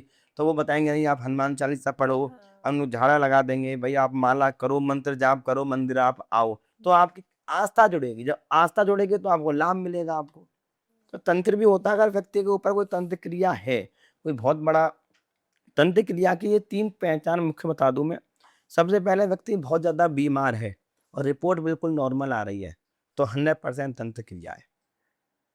अच्छा। व्यक्ति के निरंतर बॉडी में दर्द रहना, निरंतर आलसपन रहना व्यक्ति के अंदर, जी। रात को जागने में इंटरेस्ट आना, सुबह उठने को मन ना करना, पूरा शरीर आलस में रहना, किसी माइंड ब्लॉक ब्लॉक लगना, शरीर बंधा-बंधा सा लगना, तो इन चीज़ के क्या है ना हम इनसे पहचान करते हैं कि भई कहीं न कहीं तंत्र क्रिया का प्रभाव है। और जब बहुत ज़्यादा तंत्र क्रिया का प्रभाव होता है तो व्यक्ति को आभास होने लगता है कि मेरे आस-पास कोई चीज़ है। जी। वो हमेशा अपने आस-पास एक चीज़ को फ़ील करेगा कि अब मेरे पीछे कोई खड़ा है, हाँ, मेरे बाजू में कोई है, हाँ। कोई मेरे पास में लेट रहा है। तो ये चीज़ें व्यक्ति देखेगा। जी। दूसरी बात चीज़ है ये है कि सपने के माध्यम से उल्टे-सीधे सपने उसको दिखाई देंगे, कि मुझे कोई मारने की कोशिश कर रहा है, कुछ मेरे साथ उल्टी-सीधी हरकत करने की कोशिश कर रहा है। माइंड में उल्टी-सीधी चीज़ें बहुत ज़्यादा व्यक्ति को दिखाई देंगी। तो इन चीज़ों के कारण हम पहचान सकते हैं कि तंत्र क्रिया है। ऐसा व्यक्ति मंदिर जाने से बहुत घबराएगा, पूजा करने में मन नहीं लगेगा उससे, भगवान की चीज़ों से दूर भागेगा, जी। नास्तिक बन जाएगा। जब ये ऐसी क्रियाएँ होती हैं। हाँ जी। बहुत सारी क्रियाएँ होती हैं, मतलब अनंत-अनंत प्रकार की क्रिया बताई गई हैं। अगर हम तंत्र के माध्यम से देखें, तो वशीकरण हो गया, मारण मारण हो गया, मारने वाली क्रिया हो गई, शरीर में कष्ट देने वाली क्रिया हो गई, तो सारी क्रियाएँ होती हैं। तो अगर ऐसा है तो आप कैसे बच सकते हैं या उसका प्रभाव कम पड़े, कम हो आपके ऊपर, ऐसा कुछ आप कर सकते हो? या ऐसा कुछ आप करते आए कि वो आपको इतना आपको हो ही ना, मतलब आपके ऊपर आए ना वो चीज़? अगर व्यक्ति निरंतर में देखो तंत्र का निवारण केवल एक को बताया गया हनुमान जी। भूत पिशाच निकट नहीं आवे, महावीर जब नाम सुनावे। जितने भी ये भूत, प्रेत, पिशाच ये सारी जी। चीज़ें थी, ये सब हनुमान जी का नाम लेते कोसों दूर भाग जाती हैं। अगर कोई व्यक्ति नियमित रूप से मैं हनुमान जी के 2-3 ऐसे-ऐसे उपाय बता दूँगा आपको कि अगर कोई व्यक्ति नियम से कर लेता है, सुंदरकांड का पाठ अगर व्यक्ति पर डे करता है प्रतिदिन, जी। प्रतिदिन अगर रात्रि में अगर करे तो बहुत अच्छी बात है। रात्रि में 8 बजे से लेके 10 बजे के बीच में अगर व्यक्ति पर डे सुंदरकांड का पाठ करता है, तो कभी घर में भूत, प्रेत, तंत्र मंत्र वाली दिक्कत रह ही नहीं सकती।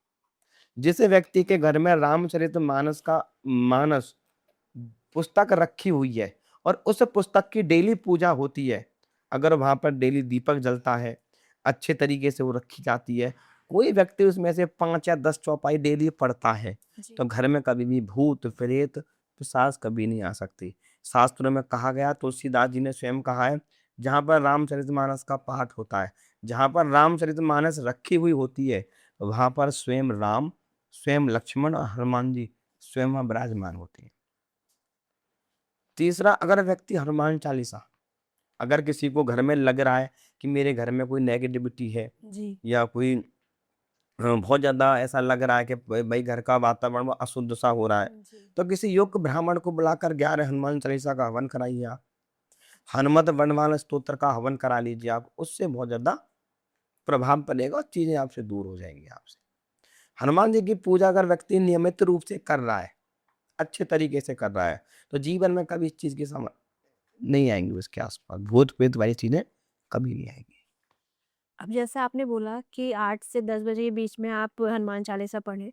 पूजा का कोई ऐसा समय है जो सबसे अच्छा समय, जैसे कुछ लोग जभी भी नहाएँ तभी आपने जल चढ़ा दिया, 12 बजा हो, 2 बजा हो, या आपने जभी भी आप नहाए तभी आपने पूजा कर ली, तो कोई समय नहीं है आपका बंधा हुआ। तो वो नुकसान होता है या वो अच्छा, वो भी एक अच्छा है, आप कभी भी कर सकते हो पूरे देखो पूरे नहीं, में, नहीं, रात में अब कभी भी 12 ऐसा बजे नहीं है पूजा अगर कर रहे हो रात में अगर। नहीं, नहीं, ऐसा नहीं है कि आप कभी भी कुछ भी आप कर लो, आप 12 बजे उठ रहे हो तो 12 बजे पूजा कर लो। जी। ये तो व्यक्ति ने एक अपने अपने हिसाब से समय को शेड्यूल कर लिया कि भाई मुझे रात में, आजकल क्या है ना, नाइट ड्यूटी होती है, नाइट में व्यक्ति काम करते हैं, सुबह नहीं उठ पाते।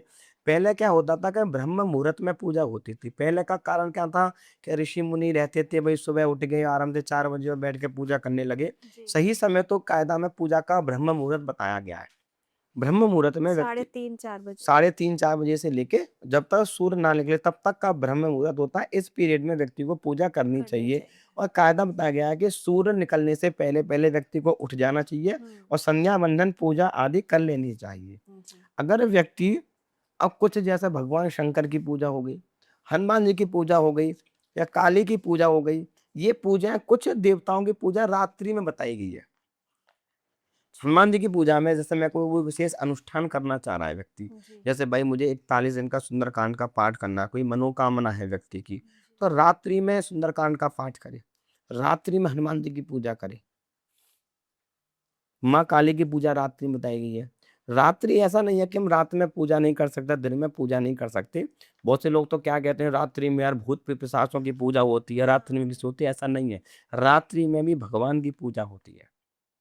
रात्रि में भी भगवान की पूजा होती है। जैसे पू भगवान जी सो गए होंगे, अब नहीं करना नहीं, नहीं, नहीं। चाहिए। भगवान कभी नहीं कि सोते। बट एकदम नहीं, नहीं, बंद हो गए थे। भगवान अगर जिस दिन भगवान अगर सो गए ना, तो उस दिन तो प्रलय आ जाएगी, भगवान कभी नहीं सोते। जी। माँ पार्वती जी ने एक दिन भगवान शंकर की आँखें बंद कर ली थी, शौक-शौक में।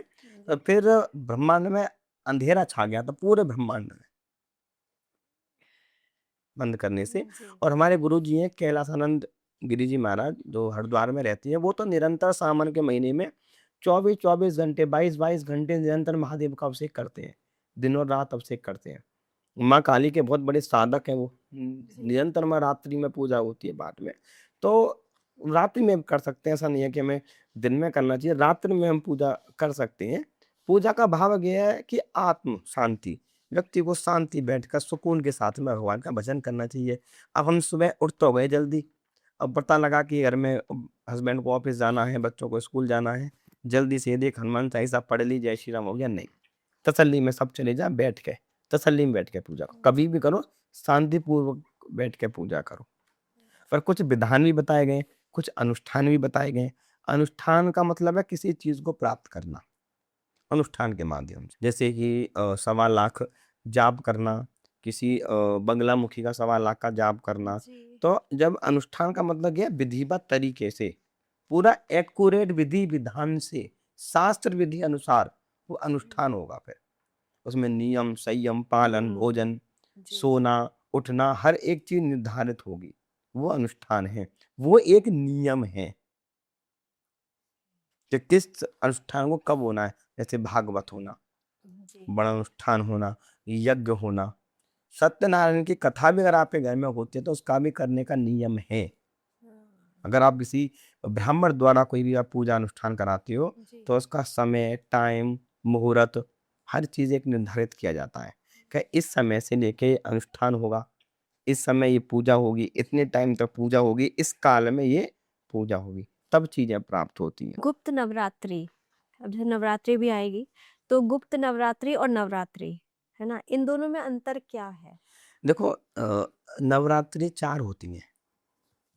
2 नवरात्रि ऐसी होती हैं जो हमें पता होता है कि भई हमें व्रत रखते हैं, हर एक हाँ, व्यक्ति व्रत रखता है। 2 नवरात्रि। गुप्त नवरात्रि का मतलब माँ की गुप्त साधना, 10 माँ विद्या की साधना करना, बगलामुखी की साधना करना। इस नवरात्रि में सबसे ज़्यादा जो माँ के भक्त होते हैं, तांत्रिक होते हैं, हुँ। जो माँ काली की ज़्यादा सेवा करते हैं, ये उन लोगों के लिए गुप्त नवरात्रि बताए गए। गुप्त नवरात्रि में व्यक्ति सबसे ज़्यादा साधना करने के माध्यम से बताई गई, साधना करना गुप्त तरीके से। जी। अज्ञातवास में चले जाना 9 दिन के लिए, या फिर 9 दिन हम साधना में लग जाना, चुपचाप एकांत में चले जाना। तो गुप्त नवरात्रि सबसे ज़्यादा तंत्र क्रिया के लिए बनाई गई है, अच्छा। तंत्र क्रिया के लिए। इसमें व्यक्ति साधना कर सकता है, इसमें व्यक्ति तंत्र क्रिया सीख सकता है। तंत्र प्रयोग बहुत ज़्यादा होते हैं इसमें, गुप्त नवरात्रि में। अच्छा, अब जैसे जो आपने बोला वो जनरली तांत्रिक तंत्र और तांत्रिक, है ना? तो वो तांत्रिक आप कहलाएँगे अगर आप तंत्र विद्या कर रहे हो? देखो 2 चीज़ होती हैं। एक होता है साधक, जी। एक होता है साधना करने वाला, एक एक होता है पूजा करने वाला। देखो पूजा क्या है? भाई व्यक्ति सुबह उठा रहा है, 2 या भगवान की पूजा कर रहा है, वो भी पूजा कर रहा है। एक व्यक्ति 24-24 घंटे पूजा कर रहा है, तो वो साधक है। साधक मतलब वो चीज़ को साध के चल रहा है। साध मतलब जैसे मान लें एक होता है ड्राइवर, एक तो पर डे गाड़ी हम भी चला रहे हैं, घंटे 2 घंटे चला रहे हैं, लाख खड़ी कर दी। एक है ड्राइवर जो 24 घंटे वो गाड़ी चला रहा है वो। तो ऐसे ही एक होता है तांत्रिक। जी। अब तंत्र का मतलब क्या होता है? तंत्र का असली अर्थ ये नहीं होता, मारण नहीं होता तंत्र का मतलब। तंत्र का मतलब होता है किसी चीज को पाना, वो तंत्र है। अच्छा। तंत्र मतलब किसी चीज को निर्धारित करना कि मुझे ये चीज चाहिए, हाँ जी। तंत्र के द्वारा। जैसे रावण ने बहुत सारी तंत्र क्रियाएं करी, मेघनाथ ने तंत्र क्रिया करी देवी को प्रसन्न करने के लिए। बहुत सारे साधक भगवती को प्रसन्न करने के लिए तंत्र क्रिया करते हैं। हर एक भगवान की तंत्र क्रिया बताई गई है। तंत्र क्रिया का मतलब ये नहीं है, अलग है। तंत्र क्रिया का मतलब होता है विधिवत तरीके से किसी चीज को करना, अच्छा, वो जैसे तंत्र है। तांत्रिक अलग हो गए, आपके कहने का मतलब है तांत्रिक अलग हो गए। तांत्रिक, आप तांत्रिक को क्या समझ रही हो? आप ये तांत्रिक को नेगेटिव समझ रही उससे हो कि जो हाँ, नेगेटिव करने वाले होते हैं, जी। नहीं, ये तांत्रिक ये नहीं होते। जनरली यही नहीं, सोच है कि ये लोगों तांत्रिक की मतलब जो उल्टा-सीधा करने वाले उल्टा-सीधा होते हैं। दूसरे के ऊपर करवा रहे हैं नहीं, या जिनसे करवाया जाता है या तांत्रिक आपने का अर्थ ही अलग है। देखो, यंत्र, मंत्र, तंत्र, जी। साम, दाम, दंड, भेद, ये 3 बताई गई हैं। ऐसे ही तंत्र, मंत्र, यंत्र। तंत्र के द्वारा, यंत्र के द्वारा और मंत्र के द्वारा, ये भगवान की पूजा बताई गई है। तो तंत्र का मतलब ये नहीं है कोई तांत्रिक है, कोई काला जादू कर रहा है, हाँ। वशीकरण कर रहा है, तो आजकल लोग उसको ही तांत्रिक मानते हैं। नहीं, तंत्र का मतलब ये है भगवान की पूजा करना। अब व्यक्ति कोई मंत्र के द्वारा कर रहा है, कोई तंत्र के द्वारा कर रहा है, कोई यंत्र के द्वारा कर रहा है, कोई यंत्र बना के भगवान की पूजा कर रहा है, कोई तंत्र के द्वारा भगवान की पूजा कर रहा है, विधिवत तरीके से साध के पूजा कर रहा है। तो वो तंत्र ये नहीं है, हाँ। वो तांत्रिक, वो तो आज ब्लैक मैजिक करते हैं, तंत्र करते हैं, वो एक अलग चीज है। वो तांत्रिक भी नहीं होते, वो तो एम चले आते हैं, कुछ नहीं होते, वो तो अलग ही चीज़ें होती हैं वो तो। जी। मेरे को वही था कि क्योंकि लोग डिफरेंस नहीं कर पाते तंत्र की विद्या और तांत्रिक 2 अलग चीज़ें हैं। तो वो समझने में ज़्यादातर वो होता है, प्रॉब्लम होती है, लोग नहीं समझ पाते कि तांत्रिक मतलब कि आपने कुछ कराया होगा। नहीं, अब जैसे डामर तंत्र है, अब डामर तंत्र क्या है ना, उसमें तंत्र के बारे में पूरा बताया गया है, डामर तंत्र के बारे में। अब ये थोड़ी नहीं उसमें ये बताया गया है कि तुम किसी पे ब्लैक मैजिक कर दो, किसी को मार दो, किसी पे काला जादू कर दो, किसी पे ये कर दो, किसी पे वो कर दो, नहीं।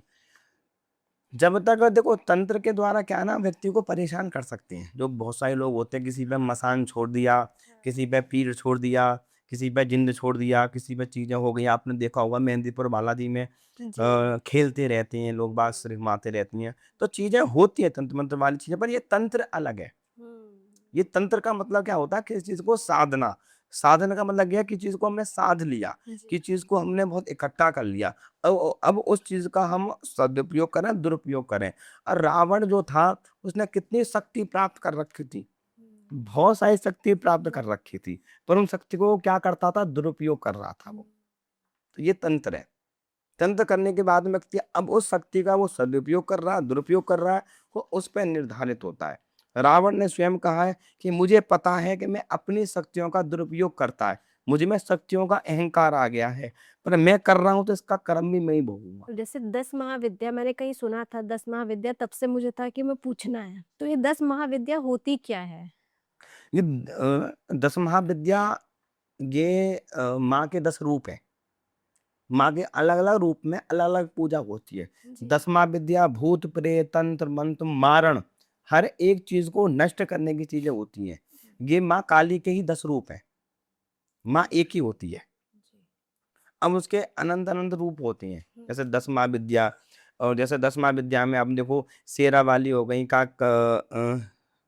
काली हो गई, असानी हो गई, शीतला हो गई, मतलब नाम अलग-अलग रख दिए गए हैं, चीज़ है एक ही। जिस प्रकार से व्यक्ति एक है। अब भाई कोई एक लड़की पैदा हुई, किसी की वाइफ़ हो गई, किसी की बहन हो गई, किसी की बुआ हो गई, किसी की चाची हो गई, किसी की ताई हो गई, किसी की मौसी हो गई। हुँ। नाम अलग-अलग रख दिए गए, पर चीज़ तो एक ही है वो। जी। चीज़ तो वो एक ही है। ऐसे ही माँ तो एक ही है वो। अब 10वाँ विद्या में माँ के 10 रूप बताए गए हैं। ये भी तंत्र में आती है। 10वाँ विद्या ये तंत्र में आती है। ये भूत, प्रेत, मारण, विजय प्राप्त दिलाने के लिए, बड़ी-बड़ी बीमारियों को दूर करने के लिए 10वाँ विद्या का पाठ होता है। इस 10वाँ विद्या का पाठ गुप्त नवरात्रि में होता है। अच्छा, हाँ, ओके। जैसे नवरात्रि में माँ के 9 रूप बताए गए, जी, जी, जी।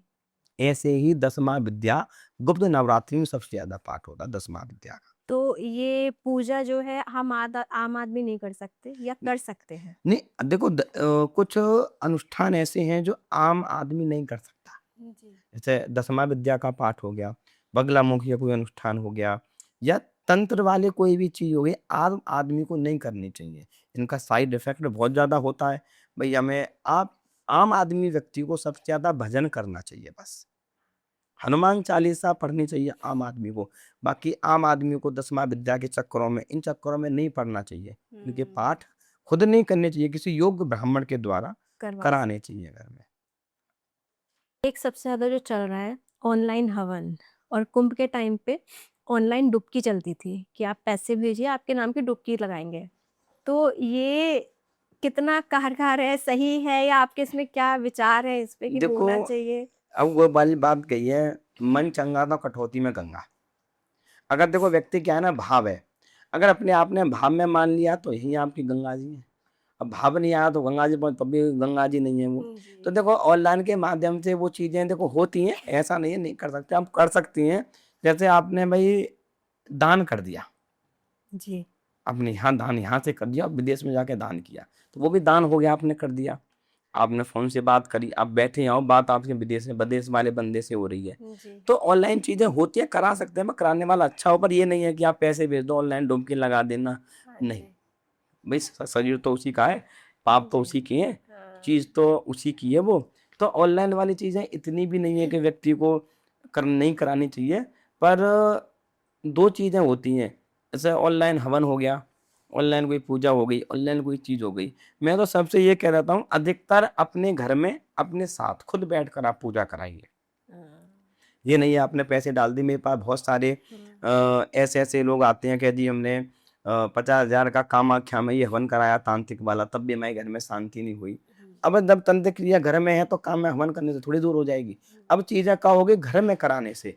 मैं अधिकतर चीज़ों से मैं ये कहूँगा इस विषय में सबसे, कि अगर कोई भी हवन कराना चाहते हो, पूजा आप करा रहे हो, कोई भी जाप आप करा रहे हो, अपने घर में कराइए।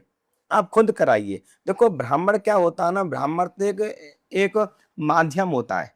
जिस जी। प्रकार से आप कोई चीज़ लेने गए मार्केट में, आपने पैसे दिए, वो चीज़ आपने ले ली। हुँ। ब्राह्मण आपके यहाँ पे आया, उस आपको बिठाया, उसने मंत्र बोला, आपसे क्रिया कराई। मंत्र वो बोल रहा है, क्रिया आप कर रहे हो। सारी चीज़ सामग्री आप लेके आए, चीज़ें कर रहे हो। आपने पंडित जी को दक्षिणा दी। दक्षिणा मतलब क्या है ना, उन्होंने जो मंत्र बोला, जो क्रिया कराई, आप उनकी दक्षिणा उनको आप दे रहे हो। जी। तो सबसे ज़्यादा चीज़ें क्या है ना, अपने घर पे बुलाकर ही ब्राह्मणों को आप अनुष्ठान, पूजा-पाठ जो भी कराएँ, घर पे बुलाकर ही वो व्यक्ति को ज़्यादा कराना चाहिए। फ़ायदा वो करेगा, ज़्यादा बेनिफिट जो रहेगा। ऑनलाइन वाला चल रहा है ऑनलाइन उससे वाले में सिर्फ़ तो संतुष्टि मिलेगी। संतुष्टि कुछ नहीं मिलेगी, ऑनलाइन वाले में क्या है, पंडित जी करेंगे, नहीं करेंगे, होगा, नहीं होगा, आपने भई या आपका 10,000 नाम रुपए लिया या नहीं लिया। 10,000 रुपए भेज दिए, तो आपको टेंशन रहेगी मैंने भेज दिए, होगा, नहीं होगा, कैसे नहीं हुँ। होगा, होगा, नहीं होगा। तो वहाँ पर क्या है ना, कन्फ्यूज़न आ जाएगी माइंड में। फिर वो चलता रहेगा, होगा भी, नहीं भी होगा। घर में जब मान के चलिए घर में 3-4 घंटे पंडित जी भी बैठेंगे, आप भी बैठोगे। जी। जब आपको भी पसीना अच्छा खासा आएगा, थक जाओगे बैठ के, तब आपको लगेगा हाँ, भई मेरे घर में हवन हुआ है तो इससे मुझे लाभ मिलेगा, और आपको 100% लाभ मिलेगा। जीवन में हर एक चीज़ तब व्यक्ति को लाभ देती है जब व्यक्ति के अंदर आत्मविश्वास, खुद पर कॉन्फिडेंस होना चाहिए व्यक्ति को, ईश्वर पर कृपा होनी चाहिए, ईश्वर पर विश्वास कि मैंने ये चीज़ की है तो लाभ मिलेगा, तो ही लाभ मिलेगा आपको। कोई भी चीज़, चाहे जी। वो स्टोन हो, कोई हाँ। माला हो, कोई भी चीज़ हो, जब तक आपके अंदर विश्वास नहीं आएगा, तब तक आपको यकीन नहीं होगा, विश्वास नहीं होगा, तब तक आपके भाव ये नहीं आएगा, हाँ यार ये पहनने से मुझे लाभ मिल जाएगा। तब तक आपके जीवन में किसी चीज़ का लाभ नहीं मिलेगा। अब स्टोन आपने एक बात करी थी स्टार्टिंग में कि बहुत ज़्यादा महँगे होते हैं ये चीज़ें। हुँ, अब एग्ज़ैक्टली। महँगे में क्या है ना, देखो क्या है ना, हर व्यक्ति का एक शौक होता है।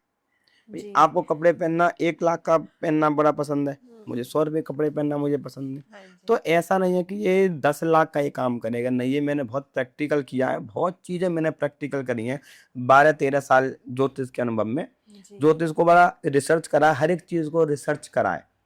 चीज़ें क्या है, हर एक चीज विधिवत तरीके से पूजा करके पहनो, और जब तक आपके अंदर कॉन्फिडेंस, विश्वास नहीं आएगा मुझे पहनने से लाभ मिलेगा, तब तक चाहे वो आप 10 लाख की ले लो, चाहे 20 लाख की ले लो, चाहे आप 1 लाख की ले लो, वो काम नहीं करेगा। वैसे तो पंडित जी, अब जैसे आप बोल रहे हैं कि अगर आपके अंदर विश्वास नहीं है उस चीज़ को लेके, तो फिर तो ऐसे तो क्रिस्टल्स भी अगर आप विश्वास के साथ पहन रहे हो तो काम करेगा। नहीं, क्यों? वो देखो, अब ऐसी बात, ये क्यों काम करेगा? अब ऐसा तो नहीं विश्वास के साथ आप ज़हर खा लोगे तो आप ये कहोगी कि भाई क्रिस्टल काम करेगा। जी। कोई भी चीज़ है, भई अब ज़हर है, पता है कि आपको मारेगा पर नहीं यार मैं तो खाऊँ, मैं नहीं मरूँगा। तो खाओगे तो मरोगे, हाँ। सीधी-सीधी बात है। तो जी। ऐसे ही चीज़ें क्या है कि अब मैंने ये बता रहा हूँ, मैं महँगे और सस्ते की बात बता रहा हूँ मैं आपको, हाँ। कि आपने स्टोन ले लिया भई, चीज़ें आपने ले ली भई, मेरा बजट लेने का 20,000 रुपए का लेने का है। पर अब वो स्टोन आपको मिल रहा है 5 लाख रुपए का। हुँ। तो अगर आप अगर अच्छे तरीके से उसे पहनोगी, उसको आप काम करोगी, तो वही अच्छा काम करेगा। तो महँगी जैसे में तो नहीं, जितना मर्ज़ी महँगे आप ले लो इन्हें। जैसे कई ज्योतिष होते हैं जो आपका डेथ या मोक्ष, है ना, इस तरह की चीज़ें भी प्रिडिक्ट कर देते हैं, है ना? या आपको अगले कुछ टाइम में एक्सीडेंट होना है या कुछ ऐसा होना है, इस तरह की चीज़ें प्रिडिक्ट कर देते हैं, तो उस समय आपके दिमाग में वो चीज़ बैठ जाती है कि अब ये तो होना ही है। तो आप इसको क्या बोलेंगे कि अगर आपके दिमाग में बैठ गई है तो वो तो फिर होगी ही ना? परीक्षित जी की मृत्यु निर्धारित कर दी थी कि सर्प काटने से आपकी मृत्यु होगी और 7 दिन में मृत्यु हो जाएगी आपकी। ये निर्धारित कर दिया था ज्योतिषी ने। हुँ। पर उन्होंने इससे निकलने के लिए भागवत सुनी। भागवत का प्रसंग वहीं से चला था। हाँ। भागवत सुनी उससे निकलने के लिए। अच्छा। तो क्या है ना, हर चीज़ ज्योतिष में निर्धारित है। समय होना, मरना, हर चीज़ ज्योतिष में लिखी हुई है। मरना, जीना, घटना घटित होना, एक्सीडेंट होना, सब चीज़ है, वो निर्धारित है कि इस समय व्यक्ति यहाँ पर, ये आपका एक्सीडेंट होगा, यहाँ पर मृत्यु होगी, ये चीज़ जी। होगी। अगर बढ़िया ज्योतिषी है तो वो प्रेडिक्ट कर सकता है कि आपकी मृत्यु इस समय पे, इस घड़ी में होगी। तो सही है प्रेडिक्ट करना? बिल्कुल सही है, करने में क्या दिक्कत है? बिल्कुल चीज़ है, बिल्कुल करने में, खुद देखो चीज़ में क्या है, हुँ। सही बोलने में कोई बुराई नहीं है, गलत देखो, सही को सही कहने में कोई दिक्कत जी, नहीं है। जी, जी। अब मेरे को दिखाई दे रहा है कि 3 दिन बाद में एक्सीडेंट होगा, तो कहने में तो भाई एक्सीडेंट होगा तो होगा। हाँ। भई अगर डॉक्टर को दिखाई दे रहा है कि व्यक्ति के अंदर आगे चल के कैंसर बन सकता है, तो डॉक्टर को बोलना चाहिए भाई ये कराओ, कैंसर बन सकता है। जी, जी, अगर वो जी। डॉक्टर बात को छुपा रहा है ना कि नहीं बनेगा, सीधी-सी बात है, वो आपको आपको बता नहीं रहा हाँ। चीज़ को। डॉक्टर का काम क्या है कि भाई ये चीज़ ये है कि आप बताना। ये चीज़ करके देखो, इस चीज़ से आपको लाभ मिल सकता है। जी। बताएगा आपको, चाहे वो डॉक्टर किसी भी तरीके से आपको बताए, पर बताएगा ज़रूर। ऐसे ही ज्योतिषी आपको बताएगा तो ज़रूर, पर कुछ क्या है ना, कुछ स्पष्ट बोल देते हैं, हाँ, क्लियर एकदम। हाँ। जैसे मैंने बहुत सारी वीडियो देखी होगी, मैं स्पष्ट कह देता हूँ, जी, जो जी, चीज़ है जी। तो है। अब बहुत सारे क्या है ना, घुमा-फिरा के कह देंगे कि भाई आपका इस समय मंगल में राहु चल रहा है, तो थोड़ा-सा 20 हाँ, दिन का समय थोड़ा-सा खराब है, इस समय आपको थोड़ा चोट भी लग सकती है, हाँ। वही दिन थोड़ा बच के रहना चाहिए आपको। जी, जी। तो वो चीज़ क्या है ना, पहले से सतर्क आदमी को होना चाहिए। आपको रहेगा यार समय थोड़ा खराब है, तो मैं गाड़ी थोड़ा धीरे चलाऊँ, चीज़ें जी, वो चीज़ करूँ, ऐसी चीज़ें मैं करूँ, तभी तो ये ज्योतिष है। जी। भई चीज़ों को होने से पहले जान लेना, हाँ जी। समझ लेना, यही तो ज्योतिष है। यही जी। तो आत्मज्ञान होता है कि व्यक्ति को चीज़ों को होने से पहले जान जानकारी। लेना। ज्योतिष शब्द का ही बहुत बड़ी व्याख्या की गई है। जी, जी। ज्योत और ईश। हुँ। ज्योत माने होता है प्रकाश, और ईश माने होता है ईश्वर। जब इन 2 शब्दों को मिला के बनता है ज्योतिष। जब व्यक्ति ज्ञान, ज्योत यानी ज्ञान, जी। ज्ञान हमने ले लिया और ईश्वर की कृपा हम पे हुई नहीं, तो वो व्यर्थ है। ज्योतिष में सबसे ज़्यादा इष्ट साधना बताई गई है। हाँ। इष्ट साधना, आजकल बहुत सारी लड़कियां हैं, लेडीज़ हैं, औरतें हैं, न्यूमरोलॉजी सीख रही हैं, टैरो ज्योतिष सीख रही हैं। एक अक्षर इनको नहीं आता किसी चीज़ का। ना कोई साधना का मतलब है, ना कोई वेदांत पढ़ने का कोई मतलब है, ना कोई शास्त्र पढ़ने का मतलब है। यूट्यूब पे वीडियो देखी, 9 ग्रहों के बारे में पढ़ा, 9 ग्रहों की जानकारी ली और बैठ के खा ली बस। ज्योतिष जब तक आप साधना नहीं करोगे, तब तक ज्योतिष आपकी है नहीं वो हुँ। साधना। भाई ज्योति माने ज्ञान होता है, आपने ज्ञान तो ले लिया और एक कृपा आपने ली नहीं ईश्वर की, जी, तो वो फिर वो व्यर्थ है वो चीज़। व्यर्थ है। समय थोड़ा-सा कम है, हम लोग हुँ। संक्षिप्त सवालों की तरफ चलते हैं। अ, कम उसमें आप इसको जवाब दीजिएगा। जैसे एक आदत जो हर इंसान को डाल लेनी चाहिए, बच्चों से बड़े तक, जिससे उसको पॉज़िटिविटी मिले या उसका फ़ायदा हो? सबसे बड़ी एक आदत व्यक्ति को दान करने की। दान कर हर एक व्यक्ति को दान करने की आदत डालनी चाहिए अपनी क्षमता अनुसार, जैसा भी व्यक्ति हो। जी। दान करना, दूसरा बात है सेवा का भाव। व्यक्ति को डालना चाहिए जहाँ भी जैसा भी समय मिले, जी। व्यक्ति को सेवा करनी चाहिए। सबसे आदत। सबसे तीसरी आदत व्यक्ति को अपने घर में जितने भी बड़े हैं, बुजुर्ग हैं, सबकी सेवा करनी चाहिए। उनको उनके पिताजी की करनी चाहिए और बच्चे हैं तो बच्चों को अपने माता-पिता की सेवा प्रतिदिन करनी चाहिए। और एक मंत्र जो ये हर घर में रोज़ बजना चाहिए या होना चाहिए, जिससे घर में पॉज़िटिविटी चेंज आए और घर में थोड़ी समृद्धि आए, सुख आए। ओम नमो भगवते वासुदेवाय नमः। इस मंत्र का जाप प्रत्येक घर में होना चाहिए, प्रत्येक व्यक्ति को जपना चाहिए, हर एक व्यक्ति का इसका उच्चारण करते रहना चाहिए।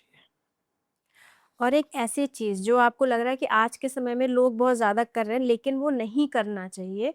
लोगों को वो चीज़ नहीं करनी चाहिए क्योंकि उससे उनको नुकसान हो रहा है रोज़मर्रा की ज़िंदगी में कहीं न कहीं। कहीं न कहीं 2-3 काम ऐसे मैं बता दूँ, सबसे ज़्यादा छोटे-छोटे बच्चे लव रिलेशन के चक्कर में पड़ के अपनी ज़िंदगी खराब कर रहे हैं। जी। ना पढ़ पा रहे, ना परिवार को देख पा रहे, ना किसी को देख पा रहे, उसमें आत्महत्या कर रहे हैं, मर रहे हैं, डिप्रेशन में जा रहे हैं। तो ये चीज़ नहीं करनी चाहिए लोगों को सबसे ज़्यादा हमारे क्या है कि छोटे-छोटे बच्चे हैं जो 18, 20-20, 22-22 साल से नी जो बच्चे हैं, ये ऐसी-ऐसी हरकत बहुत ज़्यादा कर रहे हैं। तो उनको ये नहीं करनी चाहिए। और सबसे बड़ी चीज़ है क्या है ना, अपने परिवार को देखना चाहिए, अपने घर को देखना चाहिए। आपने माता-पिता ने आपको जन्म दिया, पाला-पोसा, तो उनकी तरफ आपको देखना चाहिए। जी। चलिए अब हम इसको यहीं समाप्त करते हैं। धन्यवाद पंडित जी, आपने बहुत अच्छी दिशा दी है हम लोग को, बहुत कुछ अच्छा बताया है। कितने सारे मिथ थे, उनको आपने तोड़ा है आपकी अपनी ही बातों से। थैंक यू सो मच पंडित जी। जी। ग्रह दिशा बदल सकते हैं, लेकिन मंजिल तक पहुंचने का सफर आपके कर्म ही तय करते हैं। इसी विश्वास के साथ आज के लिए हमें दीजिए अनुमति। फिर मिलते हैं अगले एपिसोड में नए इंस्पायरिंग इंसान के साथ, हर एक नई स्टोरी के साथ और फिर मिलते हैं। धन्यवाद। Thank you.